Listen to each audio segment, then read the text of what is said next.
introduce Carol Jensen. I met Carol years ago. She's on the Contra Costa County Historic Landmarks Committee. I met Carol when Dr. Mariotti retired from that committee years ago. And Carol is one of the most renowned historians in Contra Costa County. Just a list. Member of the California Historical Society, Contra Costa County Historical Society, East Contra Costa Historical Society, and John Marsh Historic Trust. And we're going to try to get her to join the Panola Historical Society, but that's something for another time. So without further ado, Carol Jensen to talk about Maritime, Contra Costa County. Thank you much, and I tell you, Jeff, I don't know what to do with that kind of introduction. I must be the last historian left in Contra Costa County to have that kind of introduction, but thank you. I very much appreciate it. And I want to thank all of you this evening, particularly my fellow Historic Landmarks Advisory Committee chairperson. We're holding down the fort here for history of Contra Costa County and doing our best to ensure that our history, our oral history, our landmarks are all maintained. And it's my pleasure to be here with you this evening and our friends at home with the Panola Community Television Station. So thank you so much, all of you who are watching from home. If I'd only known, we would have had a Twitter feed and you could have asked your questions remotely, but we'll do that next time. In any case, thanks one and all. We're here. And tonight we're going to talk about one of our favorite subjects, our county.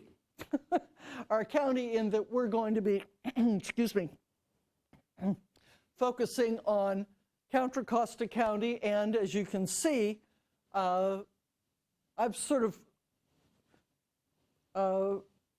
see if I can actually use the mouse instead of something unusual popping up. There we go. I like to entitle this sort of subset of Contra Costa County's maritime history as, of course, a trip around the Horn. And of course, since we're in Panola, it's got to be Point Panola, right? Cares about Point San Pablo, right? Phooey. If you look at the geography of our county, it's real clear there's only one Horn. And it's not Martinez, it's not San Pablo, it's here in Panola at Point Panola. So if you would, put your time-traveling hats on, and let's spend an hour together going back to the 19th century and move our way forward in Contra Costa history as Carol figures out how to use this device, which she uses every day, but somehow doesn't like to work today. Let me just advance it. There we go. Now we're talking. So, now that the technical skill level has been passed, this is us. Imagine you are going on a busman, or shall I call it a boatman's holiday. And here you are. You're here with Swede, who's around the, there he is. There's Swede. And there's the boys and Captain. In other words, this is a joyride. This is a joyride out of Pittsburgh, circa 1932. Where shall we go? Stockton. Where else? Got to go upriver. And so we're going to follow these individuals as they go upriver and take a look, if you can. I know you've memorized Contra Costa County entirely. We're going to be focusing today on going from essentially the El Cerrito area, which is our southernmost border, and following the 70 miles of, there's that, well, not to be named, and there is our important Point Panola. We're going to go around the Horn, if you will, through the San Pablo Straits, past Point Panola, up through the Carquinez Straits, and follow the 70 miles of deep water channel all along the coast of Contra Costa. And we will even extend ourselves down the San Joaquin River. Yes, You can go all the way down to Byron. In fact, historically, ships, steamships primarily, would ply all the way down to Byron and the Veal Tract as part of our maritime heritage. So I'm going to suggest to you today that as we take our tour around the Horn, that our activity today is really going to focus not so much on boats and steamships, but rather really about the economy of Contra Costa County. As you know, we are the opposite shore. We are one of the, I believe we're the 5th county to be incorporated and to sign the California Constitution. And we incorporated Alameda County into Contra Costa at that time. Alameda does not separate until 1853. But we're not going to focus on Alameda County because those guys broke away in jealousy. They broke away in jealousy in 53 because we, the opposite shore, are really what makes San Francisco what it became and what it is today. We are what makes Guinness beer great. We are all about the commerce of the world and feeding not just America, but feeding Europe as well. And so our travels today are going to focus really on economic history, because that's really the history of our county. We really started off, I hate to call it, but a colony of San Francisco. Well, colony is maybe too strong a word, but if the head shed was in San Francisco, the money and the operation was right here. And that's in great part why I'm pleased to be here in Pinole, because as we look at San Francisco and what is coming here to Contra Costa starts, of course, with the industries that start Berkeley, El Cerrito, Pinole. Did someone say munitions? Did someone say dynamite? Did someone say black powder? How about a little nitroglycerin? I don't want to say that's what makes Pinole great, but certainly Pinole has its great start with the Giant Powder Works, Hercules Powder Works, the Atlas Powder Works, and other related powder works. So we're going to be focusing on the commerce of the county, and you can see with this early map showing the number of industries. And let's focus here. The industries, you'll note, are all along the shore. Yes, we can come up with many of them. Pepper mills, brick companies, diamond manufacturing. One of the earliest distilleries in California, Antioch, right? It was called Kentucky Bourbon. That's because it came from Southern. I say Southern Antioch. Southern Antioch. You can see here's Northern Antioch and there's Southern Antioch right there. Port Costa, Hercules, Pinole, Giant. Here is our great heritage. And notice the focus here with Contra Costa County is only the coast. Everything in the county is coast. You know, many of our cities in Contra Costa were known as sundowner states, sundowner cities, named after sundowner states from the American South. I defy you to say 3 S's fast. Sundowner states, sundowner cities, sundowners from the South. In other words, so much of our history is the American South, and that starts with the river. It starts with the river. Who needs highways? Who needs trains? Our focus has always been the water, and you can see everything focuses on the shorefront. And out in here, we'll find Mount Diablo, the little mountain, as Kit Carson called it, as he led John C. Fremont to California in '46. Anything that's on Mount Diablo, you know, rolls down to the water, right? And when we're talking agriculture in Contra Costa County, we know everything will roll down to the water, just like a watermelon out of the Alhambra Valley. It all goes down to the sea. And so our focus is going to be focusing on these, 70 miles of, how can I do this? Back up. 70 miles of waterways.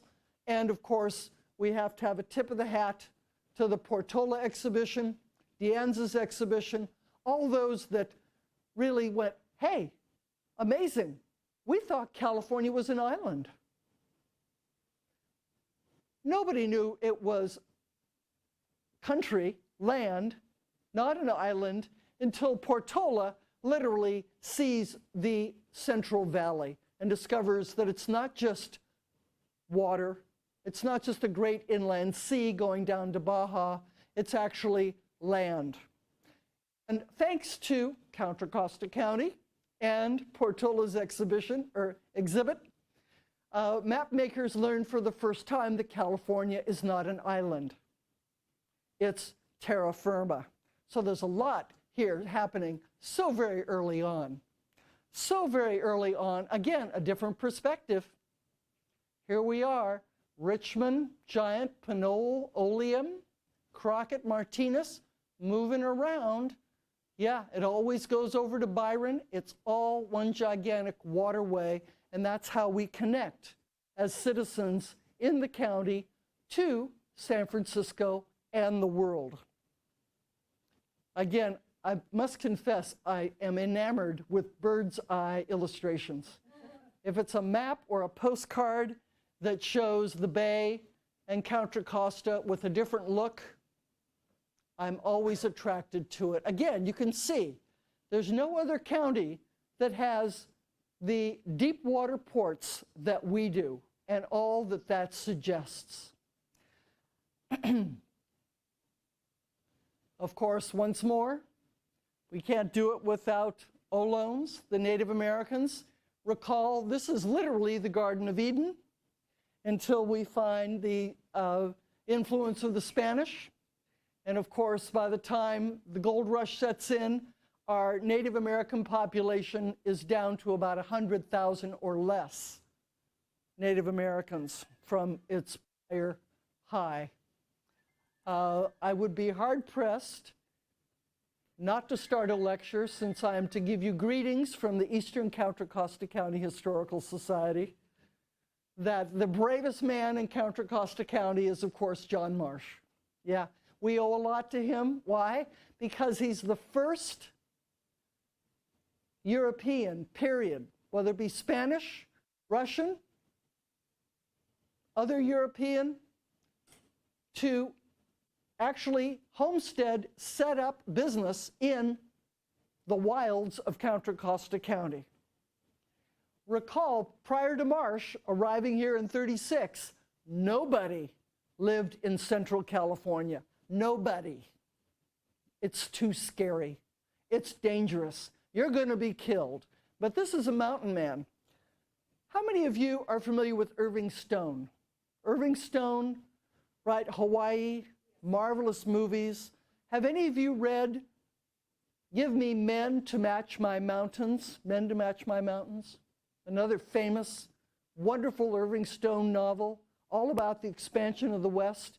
Well, guess who the man is in Men to Match My Mountains? None other than our own John Marsh. He is the man upon which the book begins. So I'd be hard-pressed, particularly because we give so much credit to this upstart, John Sutter. Just an upstart. John Marsh had his adobe established in East County 13 years before this guy cruised by. And guess what? He got lost. He had to ride down the San Joaquin for 2 days.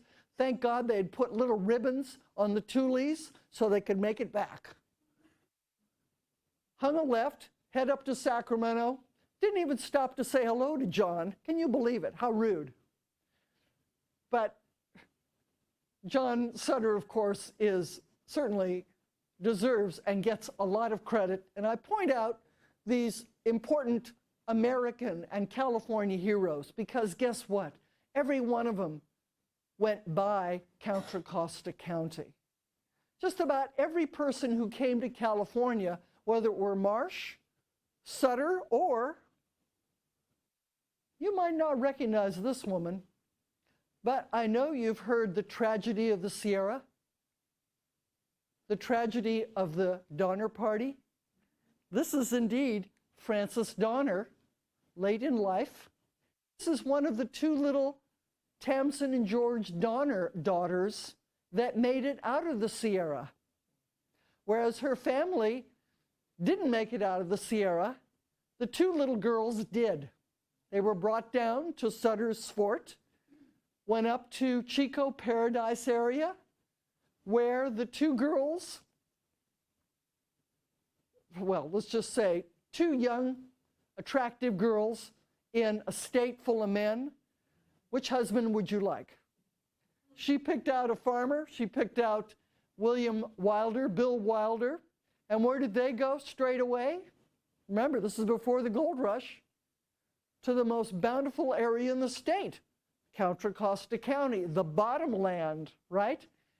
And they went immediately to Byron to begin farming life together. Yes, their descendants still go to school in Brentwood. And they are buried in Union Cemetery in Brentwood today.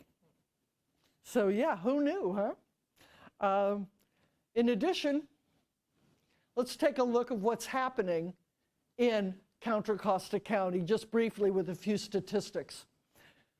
These statistics are important because where did that first overland mule train, horse train, with starving immigrants first come to California from the States? They came to Contra Costa County at John Marsh's behest. Yes, John Bidwell's destination, the John Marsh Adobe. Why? Because Marsh is riding back to the States and saying, come on out, this is a great place. Come on out to California. And the first overland trail comes to California, and specifically to John Marsh's Adobe. But let's take a look at what we've got going on in California. Notice, there's nobody here. 14,000 people. Of the 14,000 people, only 2,500 of them were non-Spanish, non-Mexican, essentially Yankees, or Irish ship captains, right, who have jumped ship. So only about 2,500 Yankees are here in 46. And then, of course, when Tamsin Donner and the rest get here, that adds a few more, but still very few. Of course, the world is rushing in, and they rush in, of course, from 46 to 56, adding 300,000 Argonauts and adventurers, of course. Notice our statehood, though, is only 92,000 when we become a state. Hey, where did those 300,000 go? Honey, they got the gold and they went home. Those that stayed behind tended to come to Contra Costa County, as we'll see. Not the whole state has a lot of Argonauts. County here probably only has, well, certainly less than 1,000, maybe even 500 people in our county in the early 1850s. It gets a little larger. The state gets larger, as you can see. Contra Costa continues to get larger. We get larger and larger. The humor of it is most of these individuals at a certain point are not rural people. They are urban people. Where are the centers of population for our county? You guessed it, all along the water. All along the water. Martinez, 1,200 people. Our county seat has the most, as you can well imagine. That is so close to the Carquinez Straits that there's great commercial opportunities here. I tell you what, there's nothing happier sight than to see a steamer come down the San Joaquin, Sacramento River Delta. Huzzah, huzzah, huzzah, and you can even get mail. I love it. Those of you who are stamp collectors, or you are, what's the word, dentalists, people who collect stamps and covers, will love this. Contra Costa Express. Mail is delivered. Boats leave San Francisco 3 days a week. They're going to San Jose, Warm Springs, Vallejo, Martinez. They'll go up to Antioch to Marsh's Landing as well. So there's communication with the known world and regular mail services that you can see. It's very predictable. Tell you when we're going to leave, right? San Francisco, Vallejo, Benicia, Martinez, New York Landing. Quiz, Steve, where's New York Landing? You got Pittsburgh, of course. Pittsburgh, New York Landing. Right. You bet. Antioch, and then, of course, a little far. And Antioch, by the way, where they stop is at Marsh's Landing. So, moving on. Ho for California. It's all about the gold, right? It's all about the gold. If it's all about the gold and then the railroads, it's going to be all about the powder. And I know Steve is working on a special lecture for you on powder, gunpowder, black powder, nitroglycerin, and the rest, because the first commercial operations we're going to see here along the coast are those that are going to leave San Francisco. You know how often a powder works will blow up? Pretty frequently. Let's get out of San Francisco and move over to places like Selby, Giant, Albany Hill, Pinole. All this area that faces San Francisco immediately becomes a remote outpost for manufacturing that which is critical to exploiting placer gold mining in the Sierra and then hard rock mining in Virginia City. And that really starts our industry. So many of us came to Contra Costa for opportunity, specifically in the powder works. But that's nice. First things first, nitroglycerin, too risky for a white man. There you go. If the Chinese are busy blasting through the Sierra Nevada for the Transcontinental Railway, and I know you've all heard the stories of them using this new product known as nitroglycerin to really blast through that Sierra Nevada granite. Well, it sure beats black powder, but it's very unstable. And so our first and almost exclusive nitroglycerin manufacturer is here in the Pinole, Hercules area. And of course, these are the men who are doing the work. Notice they're all Asian, right? Asians are making the nitroglycerin, and it's the nitroglycerin that are being used by their brothers in the Sierra to blast through to Nevada. We're going to be looking at a lot of images this evening, and just to put you in the mood, this is an absolutely typical way in which these images were taken. These are itinerant photographers. Remember, there's photography very early on. 1840s, 1850s, we have photography. And Sutterly and Dart, and this circus wagon combination is set up out there in Pacheco. And there they are taking pictures, residences and horses and stock, all the important stuff. And babies, you can see they've got a baby in their arms. This is Mr. Dart right here, originally from San Luis Obispo County. And Sutterly and Dart are probably one of the most prolific and artistic itinerant photographers we find in Contra Costa County, literally capturing our lives until the 1890s. These aren't 20th century people, these are 19th century people. This particular image comes, the original of which is at the Contra Costa Historical Society, and it is crisp, so crisp, you would never know that it's over 110 years old.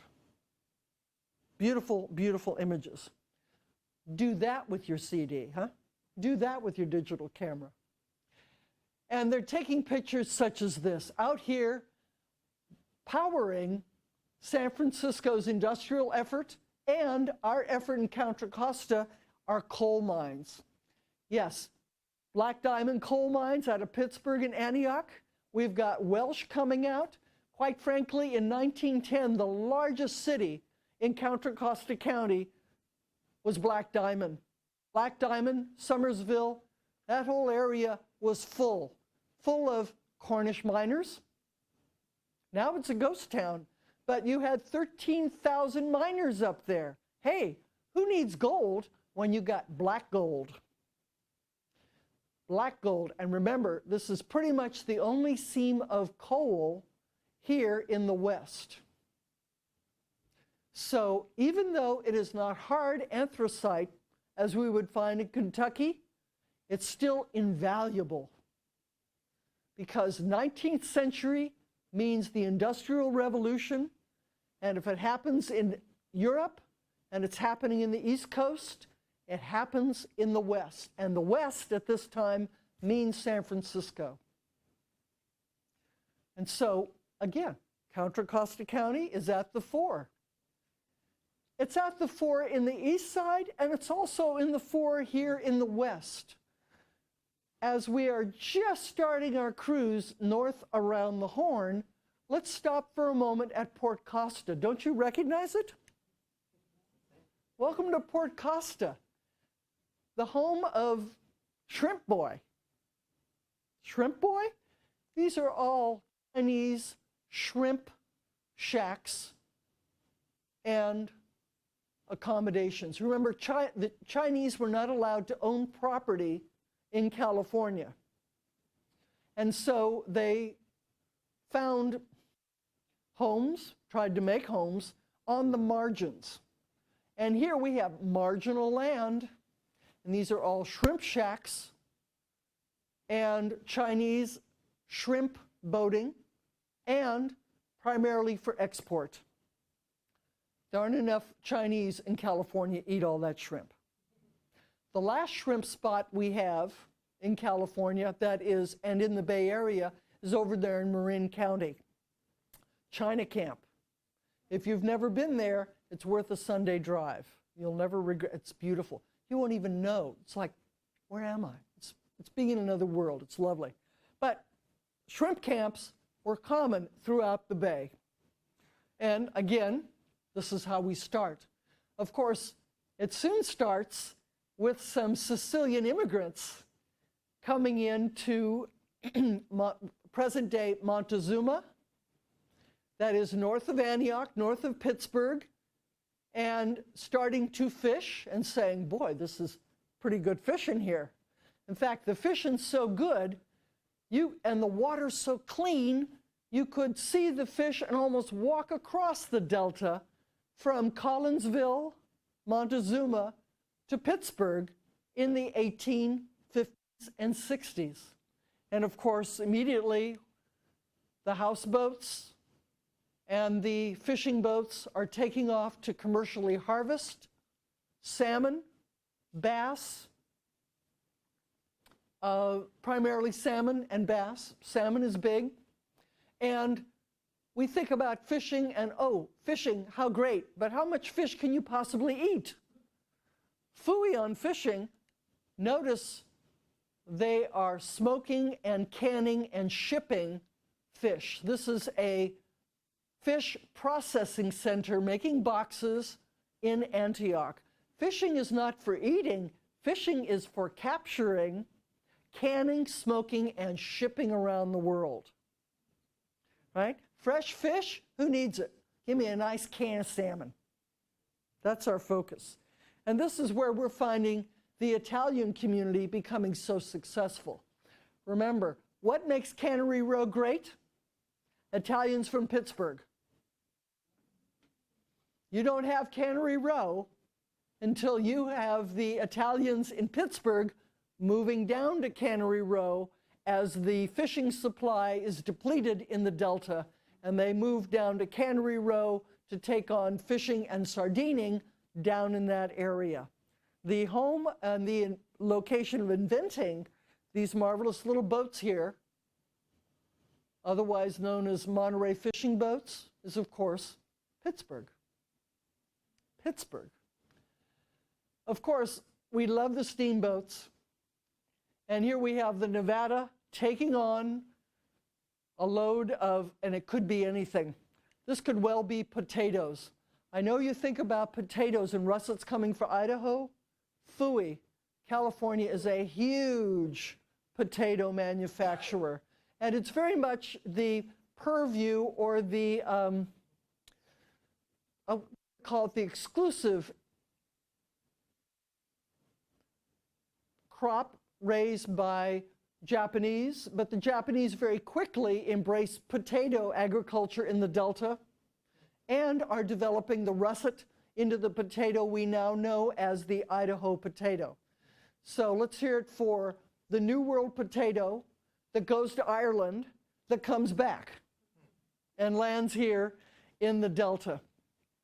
Look at the shallow draft on, oops, wrong button. Look at the shallow draft on this thing.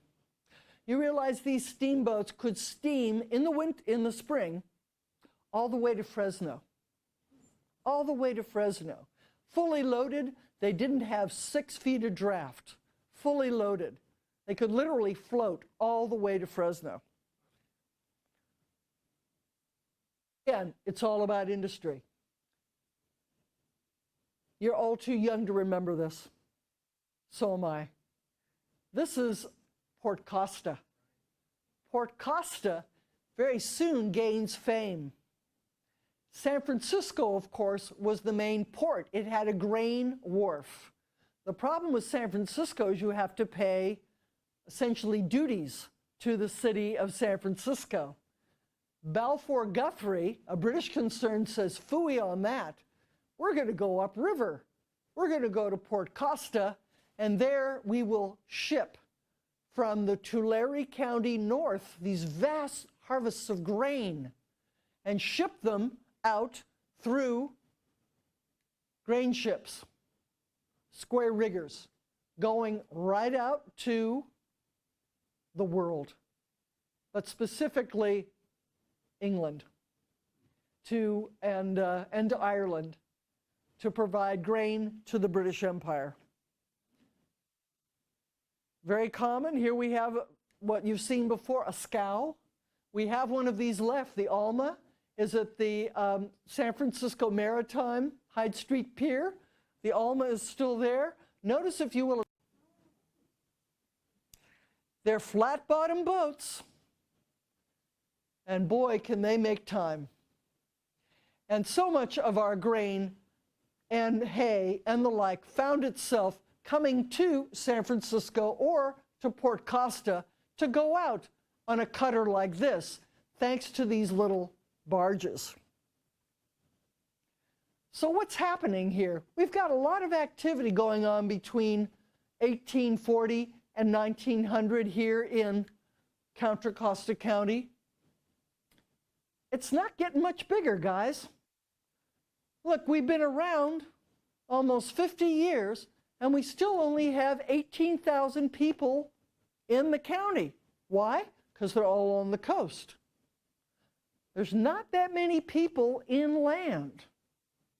Yes, grain is coming into its own, and for those of you who are armchair historians and are familiar with the progressive movement, Teddy Roosevelt and the Bull Moose Party, prior to that, the Granger movement or the Grange movement, we find here in Contra Costa County the origins of that Grange movement. It's a fraternal organization primarily comprised of grain men, hence the Grange. We know about John Muir, our famous naturalist here in the county, but really he's really inconsequential. Who's important is his father-in-law. His father-in-law here in Martinez is key to the Grange movement and is key in pulling the monopoly, the grain monopoly, away from the Big Four in San Francisco and putting it in the hands of farmers in a cooperative sense. In other words, the Grange was a co-op, much like Sunkist is today for oranges. So if you were the member of the Grange, you could co-op together and ship out of your own wharf in Port Costa. Yep. But notice, if you would, gunpowder is still number one, right? Chemical, nitroglycerin is the chemical. Oil comes much later. Food processing, remember, it's not the salmon to eat, it's the salmon to can. And then much later, steel. Steel. You can see things are moving up here. By the time we get to 1940, 23,000 of our entire population just live in Richmond alone. Richmond is really the heart of our industrial county. Am I boring you yet?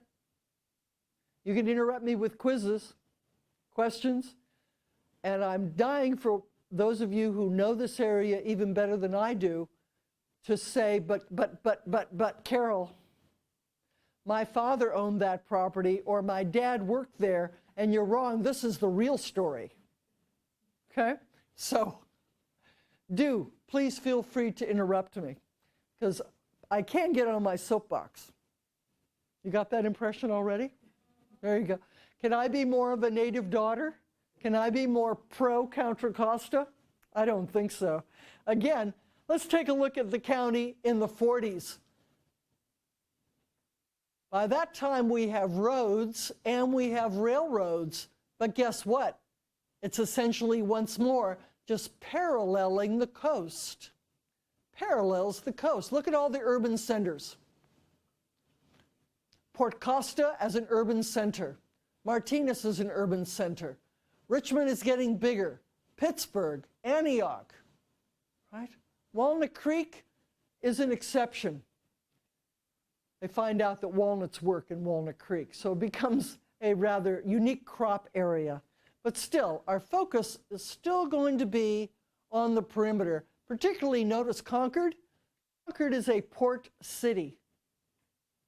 Yes, there's a lot of landfill going on now, but the creek that goes up to Concord at one point was navigable.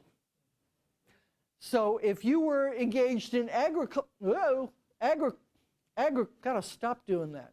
If you were engaged in agriculture here, you could very easily, as the people in Walnut Creek did, move your crop by wagon to Concord and there put it on board ship. And of course, over here on the extreme, out here in Byron, out here at Point of Timber.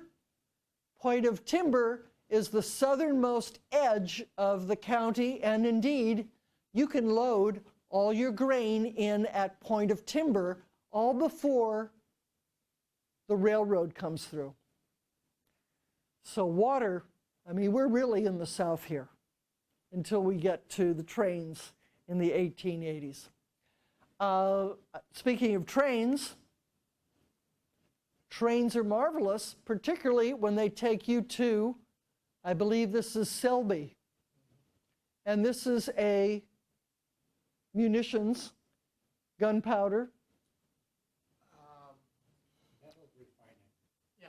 This was refining? Selby was refining? Mercury. Yeah. Did someone say mining? Yep. Mercury, right? Critical for getting the gold away from the borrasca or the waste rock. So chemicals, nitroglycerin, thank you, and mercury. By the way, it's not just the new Almaden mercury mines. We have a mercury mine here in Contra Costa as well. If you ever go out Marsh Creek Road, as if you're going to go out to the Curry Creek Park, some of you know where Curry Creek Park is off of Morgan Territory Road. Not Morgan Territory, excuse me, that's Marsh Creek Road there. Right there at the intersection of Curry Creek and Marsh Creek Road is an outcropping of cinnabar. And cinnabar is that which you extract mercury. But notice the location again on Contra Costa County. The big mercury cinnabar mine is in New Almaden, San Jose. You bring that up to the water's edge at Agnews, and then you float it north and do your refining right here. Everything is driving the mining industry, as you can well see. Food is so important. Again, fishing is going crazy. These are all fishing nets hung out to dry in Pittsburgh. And these nets are not being put in boats to go out into the Pacific Ocean or in the bay. These are nets just to fish the delta.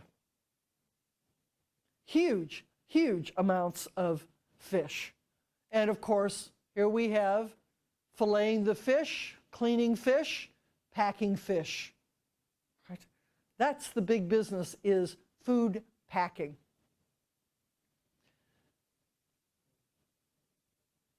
This will look familiar to many of you. Did any or all of you ever work at C&H? No one worked at C&H? Before C&H was C&H, it was the Star Flour Mill. And the Star Flour Mill was sold to McNear, who also is a major port and merchant in Port Chicago. McNear buys Star's mill and converts it, well, runs sugar, but runs flour, and then decides better of it because the major sugar producers from the island of Kauai have come together and they purchase McNear's mill and convert it for sugar refining. So C&H, I know many of you can still sing the jingle, right? C&H, C&H, mother uses it to make our cakes. It's the only pure grain sugar from Hawaii. That's our sugar, right? That's our sugar, right from Kauai into the C&H refinery here, and you can see the attention to detail. These ladies, don't you love it? Look at the bloomers. Bloomers, and there are those precious flour sacks made out of linen, and they're preparing the sacks to fill them. Notice the sanitation focus here. The hair is so nicely fixed up. No hair in the sugar, everything's sanitary, and we find that most of the line workers who are packing sugar here are women. This is women's work. Just as we are seeing the advertisements today on television of that marvelous 13-year-old Little League baseball pitcher who throws a 75-mile-an-hour fastball, gives you the look and says, yeah, I throw like a girl. Okay? This is early Title IX. Women did not necessarily have employment in manufacturing. You can see the chemical labs, the nitroglycerin labs, Chinese workers in this case, and the gun, the black powder, and the dynamite manufacturing, those tended to be men. Later on, we find women here in C&H, and then later as World War I and II come along, we find women working in munitions as well. Little fingers for packing bullets with powder. So women have their uses, men have their uses too. Oil, of course. Oil becomes big business, and of course here in Contra Costa County, oil is still big business. I think at last count we still had 5 refineries in the county. So many of my friends are surprised when I say to them, oh, you know those ships there in Richmond and in San Pablo that are all oil tankers? They go, oh, yeah, look at all those oil tankers. Look at the oil they're bringing into San Francisco. And I look at them and go, no, you don't understand. We're filling them up. They're going out. They're not coming in. Huh? Yeah. This is where the oil comes from, folks. Coalinga. Here we are, Maricopa, Derby Acres, McKittrick's, Oildale, McFarland. Here are the historic pipelines. Remember, it's following, guess where the San Joaquin River is? Right here. San Joaquin River through Tracy. It's all going downhill, guys. It's all going downhill until it hits the delta. And when it hits the delta, you pump it on a little bit more and you bring it to Richmond, Martinez area. The oil is pumped out of the Great Central Valley, specifically the San Joaquin, and rolls downhill. By the way, we have to heat it in places because it's so thick and goppy it won't just flow. So we got to heat it up. All right, but once you heat it up, it starts rolling downhill again, right to Mecca, Contra Costa County. Of course, I'd be hard-pressed if I didn't mention to you how important Contra Costa has been in the World War I, World War II, and the Korean effort, and to some extent even in the Vietnam era. Here we have Pittsburgh, the point of embarkation.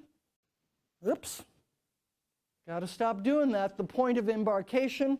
Recall Stoneman, along with Camp Parks in Pleasanton, were two of the major bases where the boys sat and waited until there was a ship in San Francisco to take them to the Pacific. And so this was the point of embarkation for anyone who was going to the Pacific. And of course, we have to have a tip of the hat to the Richmond shipyard, correct? So much of Richmond's history is tied up in the shipyards. And here we have 1, 2, 3, 4, 5, 6, 7 ships lined up, ready to launch.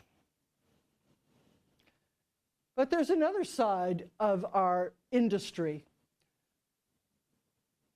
Many of us recall when Greenpeace was out there saving the whales and making sure that the slaughter stopped.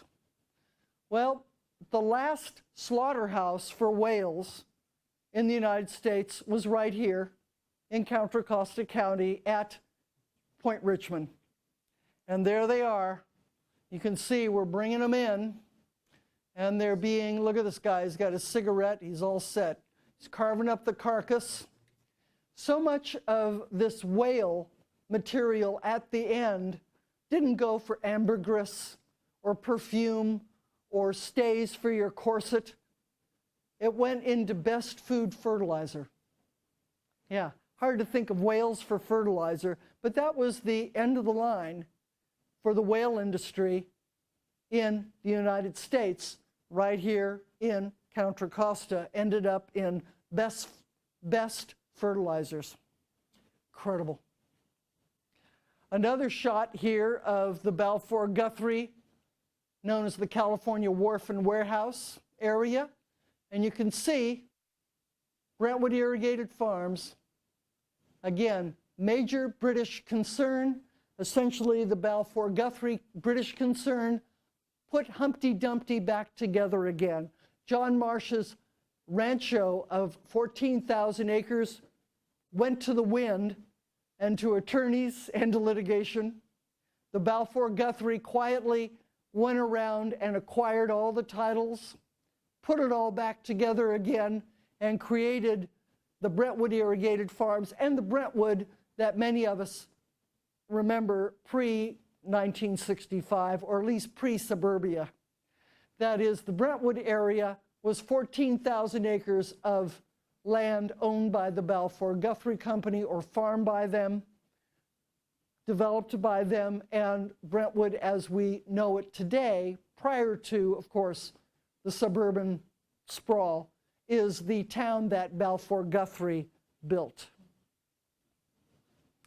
And when they build it, and agriculture, it's serious. Just look at everything is ready to be shipped. And this is just one little small warehouse. Little small warehouse. Just imagine this along 70 miles, seriously, 70 miles of deep water shore and full of produce. We literally feed the world.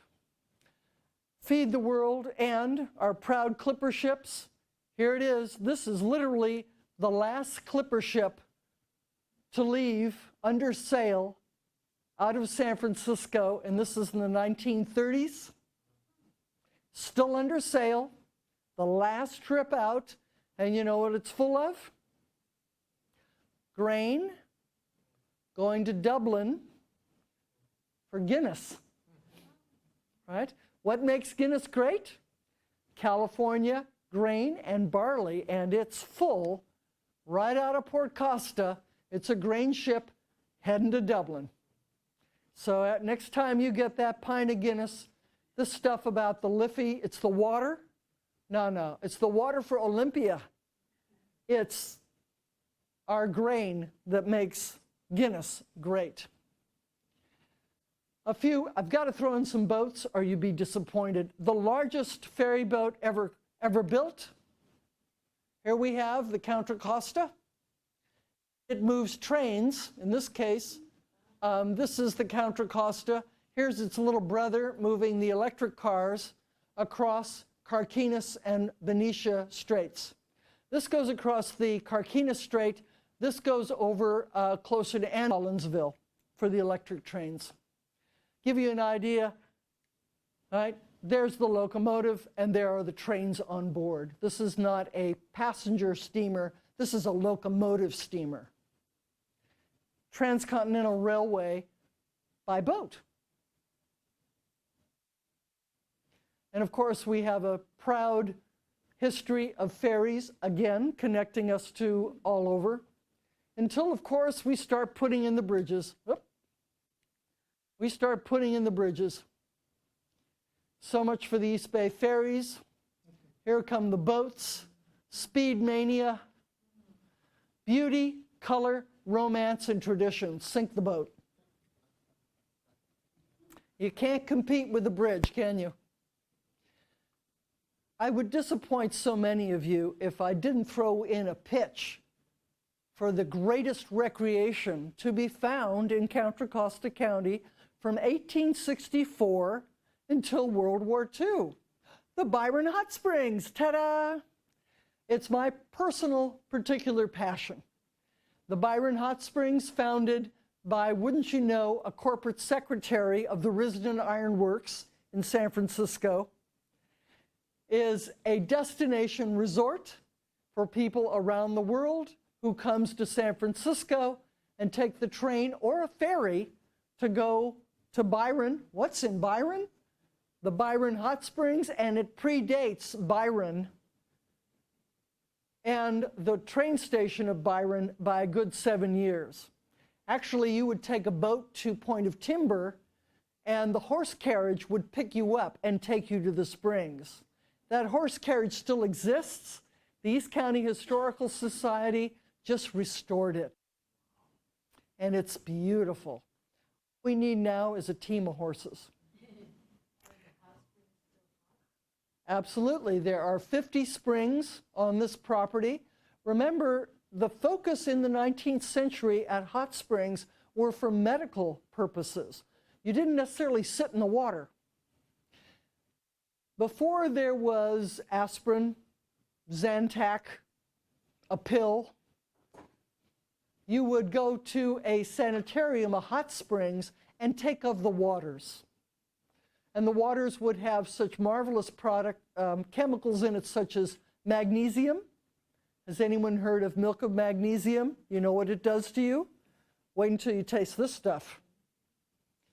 One of the hidden ingredients in all these springs was got to get it right, Librium.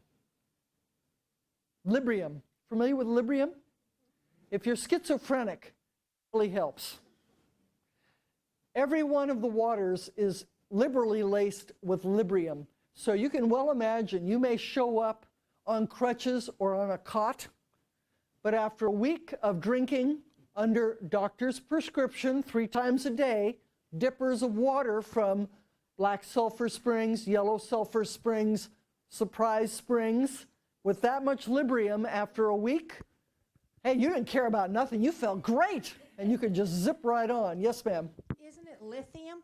Lithium, thank you. Librium, that's what you make batteries out of. So Librium's a pharmaceutical tranquilizer from the 50s, It's Librium. but it's lithium. Lithium's the battery. Librium is the tranquilizer. Yeah, but lithium is, I think, what's in the water. It's a mineral. It's which you now can get in compounded form in the 50s. Before we compounded it, it was found in water.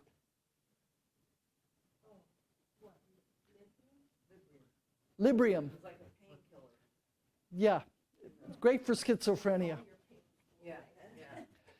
So my point is as time evolves, we found ourselves in the northern waterfront of Contra Costa County having less and less industry and finding ourselves more with recreational fishing. Here's the Antioch Pier, where the PG&E plant is today.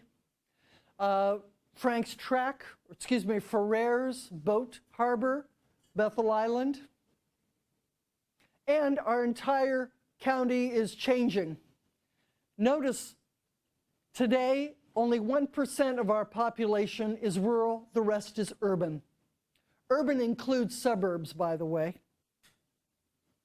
And today, our employers are all in the San Ramon Valley primarily, Walnut Creek south to the border of Alameda.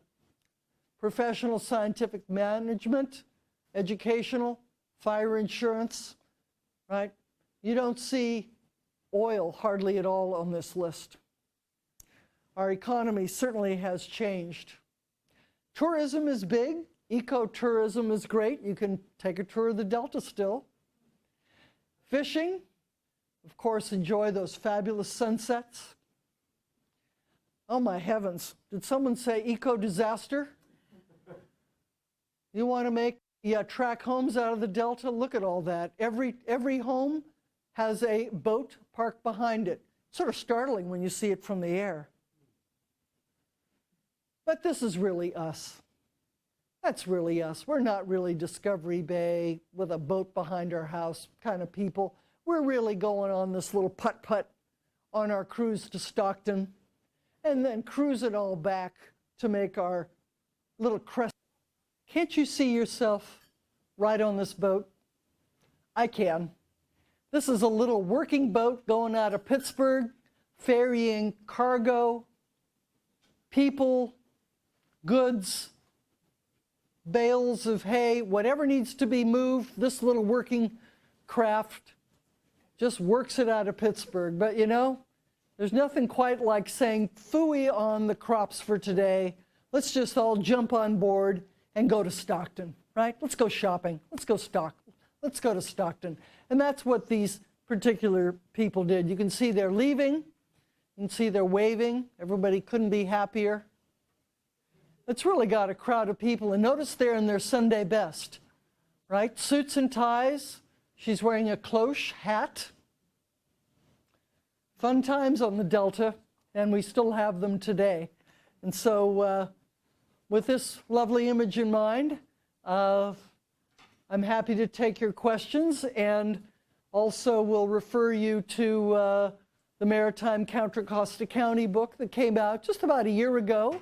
And so if you've enjoyed the pictures that you saw today, there are, of course, as they say, more inside, and the profits go to our favorite cause, the Pinole Historical Society. So with that, I'm happy to take questions. Steve? If I were to want to visit Byron Hot Springs today, what would I see? Could I Oh, get in and what would I see? And there's a building there. Indeed, thank you. With regard to the Byron Hot Springs, it is 160 acres. The property was lost in foreclosure to the bank. The bank in Silicon Valley owns it. They're looking for a buyer. Steve, how much shall we pay for it? The property is for sale. If you would like to buy it, or if you know any rich Silicon Valley people that have a couple million, we can do a deal. Oh, good, you found one? Getting to see it will be rather difficult in that the new owners are very concerned about vandalism. But talk to me and I think I can arrange something. Okay? Yes, ma'am. I've always been interested in the early days of steamships. Yes. It was quite early on. How were we getting all the large parts for the engines to California? So all of that had to get shipped around the Horn or made here. And it seemed like there were so many ships. I just have a hard time imagining that many ships coming in. I know, it's incredible, isn't it? The ships did indeed come. The ships were made in the East Coast originally. They were disassembled, put on board a clipper ship, cruised into San Francisco Bay where they were reassembled. The Mare Island yard in Solano County was a very early yard, shipyard, reassembling these. The first steamships we had in California were the side-wheelers, steam side-wheelers, paddle wheelers on the sides. They required too much draft to go up the delta at low water, so they were replaced with the stern wheelers, which require less draft. Very early on, as soon as we had a decent source of coal, Black Diamond, Summersville, we found blacksmith shops becoming ironmongers, becoming ironworks in San Francisco. One of the very earliest and successful large employer was the Risden Iron and Locomotive Works, located in the Potrero area of San Francisco. It predates the Phoenix Iron Works, and there they made all the infrastructure, not just for the steamships, but for gold dredgers and hard rock mining of Virginia City. If you look carefully at that kind of equipment, you will oftentimes see cast into the metal, Risden Iron Works, San Francisco. Coincidentally, the corporate secretary, Louis Risden Mead, is the founder of the Byron Hot Springs. It takes an ironwork to make a hot spring successful. Thank you for your question. Yes, sir. I have an unusual question. I have not read your book yet, and perhaps you allude to this in your book.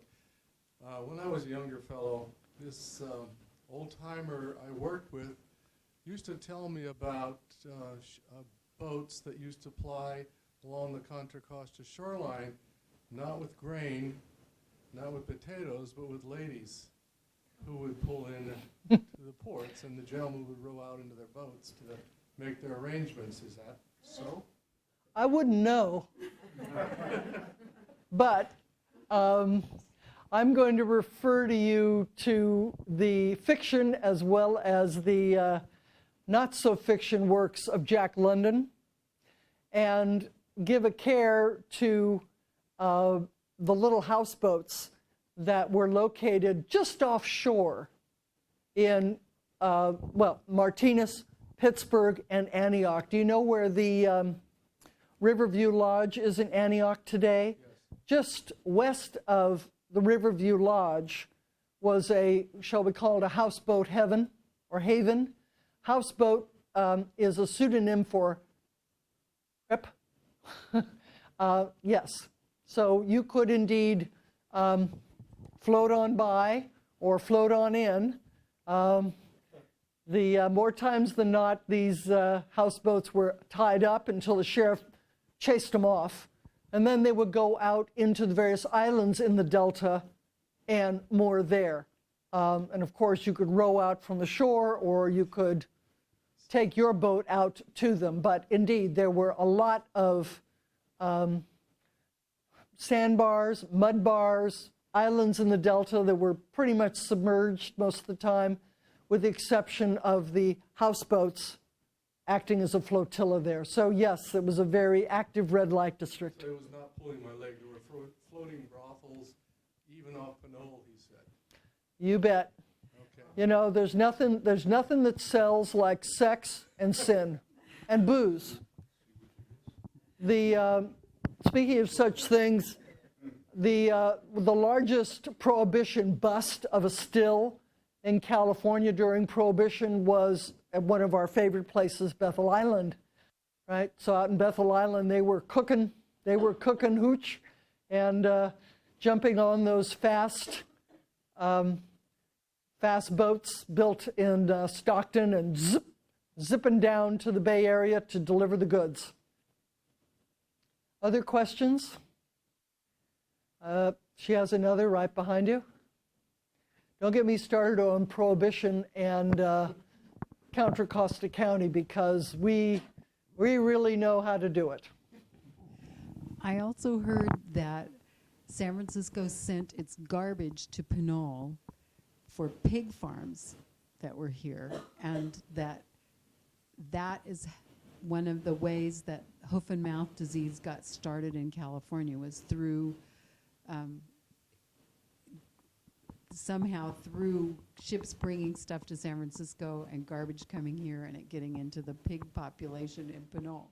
Wow. Have you ever heard anything about that? No, I have not, but thank you, because now I've got a new topic area to research. Notice, if you will, the area from El Cerrito up to Point San Pablo and then up to Point Pinole. These were swampland and marsh areas. And thanks to the Swampland and Reclamation Act passed by Congress in the 1860s, all that area off our coast became what we call water lots. And water lots are revealed at low tide. And if you wish that water lot to become real earth, you move dirt, refuse, slop, whatever, to bring the earth level up above tide level. And that whole part of the coast right there from San Pablo Straits, Point Pinole, down to El Cerrito were marshlands specifically designed to be filled and were sold as water lots with intention of filling in to make land. Marshland was considered just a complete waste. Aquifer, who needs that? And I would not be surprised that a lot of the slop and waste of San Francisco found itself in that effort. So thank you. I'll research it, and as they say, get back to you. Thank you. Well, Carol, it's clear that I did not do you justice in my introduction. You are truly an extraordinary historian, and thank you very much for coming. Pleasure. Thank you.